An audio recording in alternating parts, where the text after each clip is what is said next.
Hey, what's up everyone? Morey Croson here, and today we're going to be going over how weightlifting can actually make you slower, and we'll start the video right now. This is the newest edition of the Performance Lab. Reach your individual goals. You don't want to just talk about straight line speed. We also want to talk about your ability to be quick. We break down your video. Let's make you into the quarterback I know you can become. All right, so there is a ton of information out there that goes into how squatting and deadlifting can help you be faster as an athlete or improve, your overall strength, overall power, and how that will correlate into sprinting faster. And there's a lot of information about that that will be, true and will actually cause benefit, but there is a point of diminishing returns. And that's really what we're going to be talking about today, is going in more depth about how squatting and deadlifting could actually be negatively impacting your speed. So, overall, when it comes to sprinting, there's a big fundamental thing that you need to be able to do, which is generate force into the ground, which is why, in general, deadlifting and squatting can provide an increase or improvement in your overall sprinting speed, because it could end up giving you more strength and more power. But there becomes a point where, if you start to get too heavy, or if you start to rely too much on squats and deadlifts, it can make it so you really do not have the same range of motion within the hip that is necessary to be able to run, the fast. And this is what happens when people look like they're like running stiff, or, they might be lifting a lot of weight, right? Be really strong in the weight room, but really not able to translate it well onto, the field. And a lot of times, even when they're in the weight room, you can tell there's a lot of stiffness going on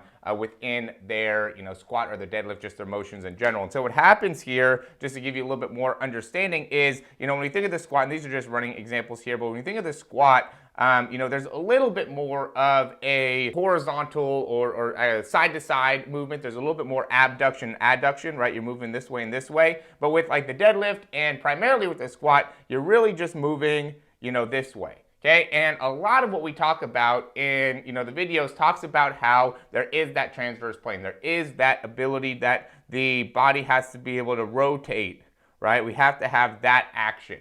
Okay, and so what happens is when you're landing, right, we go through like a lateral shift, right? So as that foot hits the ground, our body, and this leg ends up being the stance leg, our body naturally shifts all of its weight onto that stance leg, right? And that's going to be a lateral shift. That could be, a single leg squat. That could even be a two leg squat, but it still ends up being, something that happens in that, kind of frontal plane, right? It's a side-to-side movement. Okay, and then as the leg comes back behind us, we're staying within that sagittal plane, right? So our leg is going back. But then as we push off, what actually happens is there's a degree, and it's hard to be able to see it a ton here in the actual, video, but there is a internal rotation that happens, right? So you can see the hip, the best way to be able to see it is to see that hip kind of drop down there, right? And so when that hip is dropping down and you're pushing off, that ends up being an internal rotation of the femur. And then, as you come back out, you go back into adduction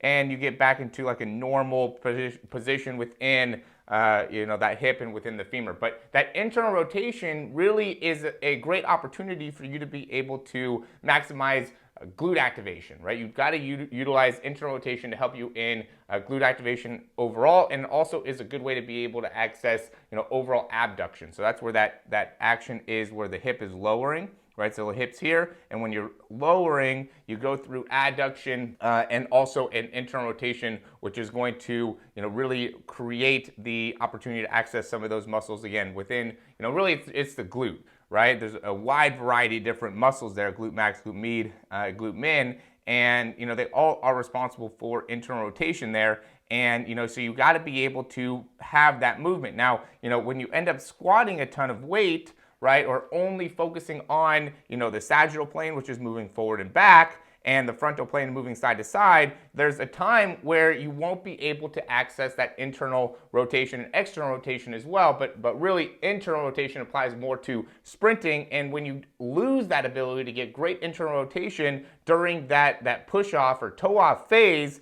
that will really make a big difference on how well you're able to go through the entire motion of your running cycle, right? It's going to make it so it's a limited backside mechanics, right? Your overall ability to reach the full potential of your toe off angle is going to be impacted, right? Negatively impacted, which will then make it so then you can't transfer through as well. It's going to impact your front side mechanics, and it'll just make it so, again, you will end up running a lot more stiff, right? You'll end up running with just your kind of external rotation, right? Because a lot of times when you go through the squat, we think about, a lot of times the cue is, push your knees out, right? So that's only external rotation of the femur. Or just, sitting back onto your heels, which is a big cue for, the squat, or, just working so much within, the deadlift and just only allowing the hamstrings to be able to extend and then flex.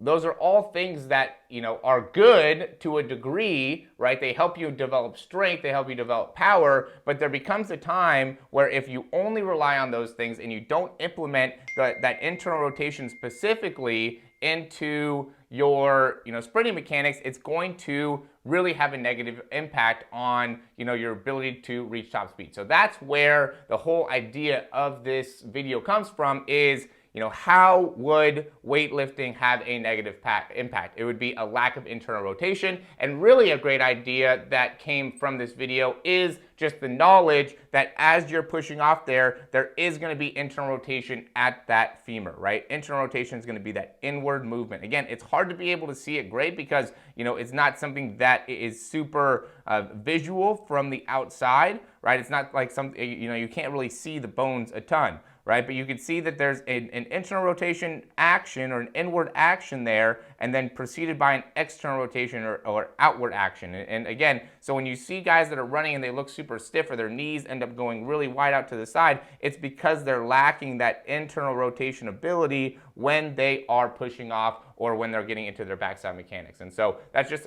something that can be able to help you out in either being able to implement more internal rotation exercises just to make sure you have that ability to reach that range of motion within the hip, and or to be able to take into consideration when you are going through your training or your programming to make sure that you're not overly focused on just the squats or the deadlifts. And this depends on the level of athlete, right? If we're talking about somebody that's between probably 12 and 17, right, 18, the squat and the deadlift is going to absolutely provide value to improving their sprinting. And even above that, you're going to see improvement there. But we do want to be in consideration of how are we adding internal rotation of the program as well, or internal rotation to the hip as well, to make it so then they're able to really continue to develop from a sprinting perspective instead of reaching a plateau. And now when you start to develop that internal rotation, it's also about implementation, right? So just because we understand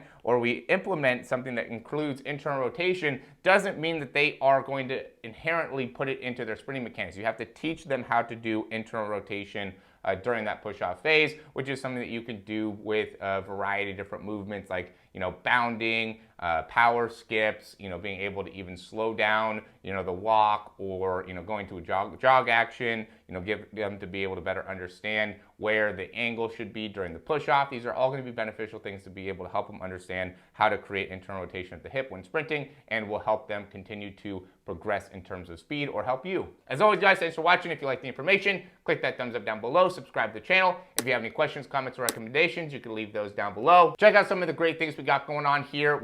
I have a in-person speed mechanics thing that I think is great if you are looking to, get faster, get some, in-person training. Would be happy to do that. We also have a speed breakdown, $47 speed breakdown that I think would be great. The speed programs that we have, there's a ton of things here that we can really allow athletes and coaches to be able to better understand how to, train to be faster, or how to coach to be faster, or what are some of the key metrics that we're looking for. And, I love talking about speed. So I could really do this all day. I could talk about mechanics all day. And so if there's anything that you guys would like to be able to know more about, would be happy to be able to, hop on a call, give you some more information, shoot me an email. I want to be able to help you guys out. I want to see more people succeed. I want to see more people have an increase in speed overall. And so I want to provide any value that I can to make that happen. So again, thanks for watching, and we'll talk to you soon.